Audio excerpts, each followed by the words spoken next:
Over the last 2 weeks, how often have you been bothered by the following questions? You feel little interest or pleasure in most things. You're feeling down, depressed, hopelessness. You have trouble falling asleep, staying asleep, or sleeping too much. How often have you felt like you've failed yourself and the people you love? These are some of the questions that doctors use to diagnose depression. Hello, I'm Selena Neidermyer, and I plan on talking to you about depression, about the different theories about it, some of the symptoms of it, and how is the best way to react to depression. Depression, it seems to go untreated when it is when it causes so many deaths, and I don't quite understand why. Well, suicide, as statistics have stated, suicide is the 5th leading cause of death between the ages of 5 and 15, and the 3rd leading cause of death between the ages of 15 and 25, killing at least 5,000 teenagers every year. With death rates such as these, why does it go so undiagnosed and treated? Well, there are many reasons for this. One of the reasons is that a lot of society doesn't want to believe it as a true disease. They think it's just people feeling self-pity and rejection, and that they're just exaggerating to get attention. Also, it's hard to diagnose sometimes because people are good at hiding how they really feel. Just take Robin Williams for an example. He seemed happy. He seemed like he was living a good life, but his depression got to the point where he committed suicide. Some people in our culture think that depression is just self-pity, self-rejection, or people pretending to or wanting attention, so they pretend to be depressed. I've actually had a friend who sometimes struggles with depression, and she has had people tell her that she has no reason to be sad, that she should be happy, that she's still young and there's so much in life to be excited for. And they've also told her that the only reason she is depressed is because she's looking for attention and that she has no real reason to be. It also goes untreated for other reasons because there are so many factors of depression. You have both the person, their stress factors, what circumstances they're in. Also, the gender of a person also causes a risk factor because women have 3 to 4 more times likely to become depressed than men.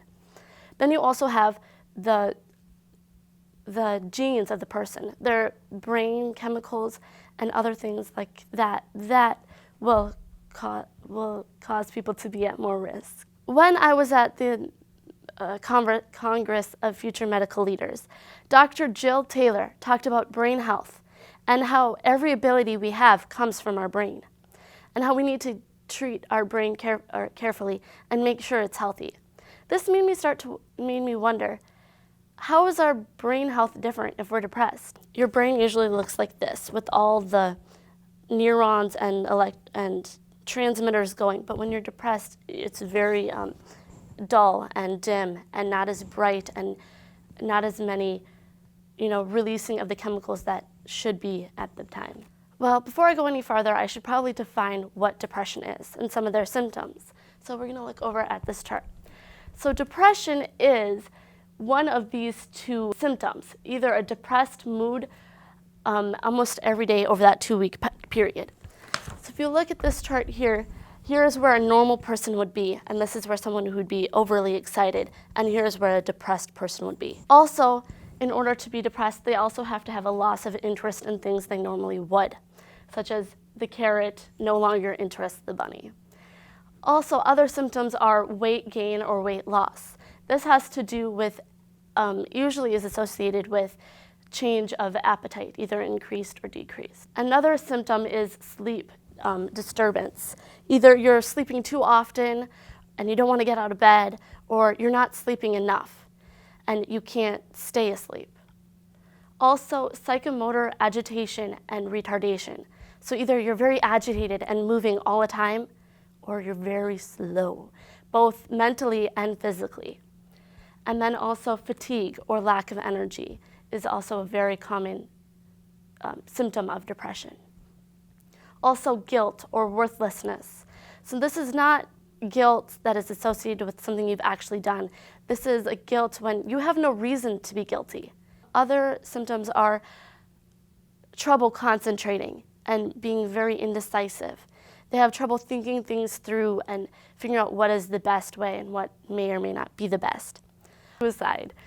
Now, suicide is either committing suicide or attempting to commit suicide, planned, thoughts of death, questions about what will happen once I'm dead. According to the American Psychiatric Association, you need to have at least 5 of these symptoms to be diagnosed as depressed.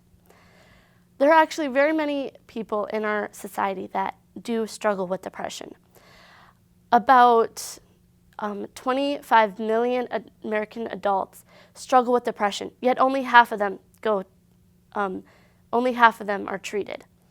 Also, depression is one of the most common and important medical and emotional health problems in America. About a quarter of patients who see their doctors struggle with depression or have symptoms of depression, yet only half of them go diagnosed or become diagnosed. Because depression has been going on for a long, long time, there are many different theories about what causes it and the different forms. One of the theories is the evolutionary theory. This is the theory that depression is actually good for you, that depression after a loss can help you adapt and to realize what you've lost and how to make your future better. Another theory is, actually it's a couple theories that I'm going to lump into one for the sake of time, is that it's chemicals that either the serotonin in your brain isn't being released as properly as it should, or it's not being used as in an effective manner. So you no longer have those chemicals that you should have, so you become more depressed. Also, another one is the genetics of people, where they are, their stress level, and that can cause depression. One other group of theories actually is that it's more the person themselves. Either they have a negative view on life, and that negative outview affects their situation and how people think of them.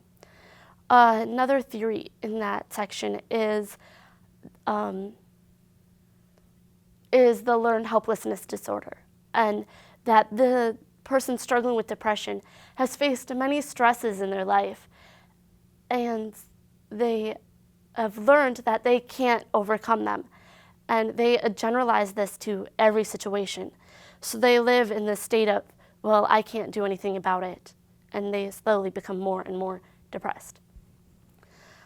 Another theory in this is that stress when you're a young kid, such as loss or abuse or anything that would harm a young kid, lays foundation for depression in their adult lives.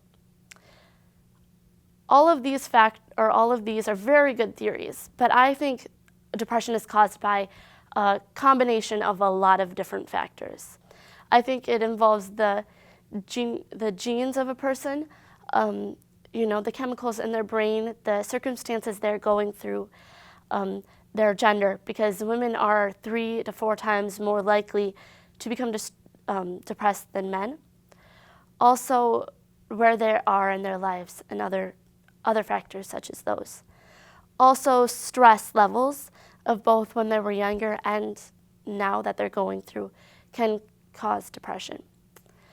I think it's important to figure out how depression has come about, but I think it's even more important to consider the person who is dealing with these struggles in their lives.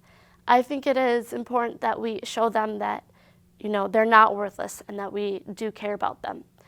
You can do this in many ways, such as be that listening ear, supporting them and showing them that, it's not a weakness to admit that they have depression or that they're struggling through things. Also, you can show them that there are other ways to help them in their situation, such as antidepressants and other medication, also therapy. And depending on the situation, exercise and a healthy diet can also decrease symptoms of depression. Also, sunlight and vitamins can help a person feel less depressed. I would like to try to close the gap between the amount of people who struggle with depression and the amount of people who are being diagnosed with depression. In order to do this, I would like to send out things that inform the public that there should not be that stigma that is involved, that is associated with depression. Also, that it's not a weakness for them to admit that they do struggle with this. Also, in order to make people, or to increase the amount of people diagnosed, I think it would be a good idea to have these, like the questionnaires that I started with, for family doctors and primary caregivers, to ask their patients so they can see if they do have those symptoms of depression. We need to let the world know that there shouldn't be a stigma involved in mental disorder on depression, that it's all right to admit that you need help, or that you feel like you're not worth anything, or that you could take your own life. We need to let people know that it's okay to ask a doctor and talk to friends and family. We also need to, in my theory, is in order to eliminate the lack of people being diagnosed, is to give the questionnaire I was talking about earlier to primary doctors and family doctors. So when they see their patients, they can ask these questions and see how they are on their mental and their emotional capability. One of the statistics I've already pointed out is that 25 million American adults do suffer with this, but only half of them get treated. And also that about a quarter of patients that see their doctors have symptoms of depression, but only half of them become diagnosed with depression. If we can increase the people diagnosed with it, maybe in the future we can decrease the amount of suicides from depression. We want to show these people that they're worth it and that they have a life to live. We want to show them that greatness awaits in their future. Thank you.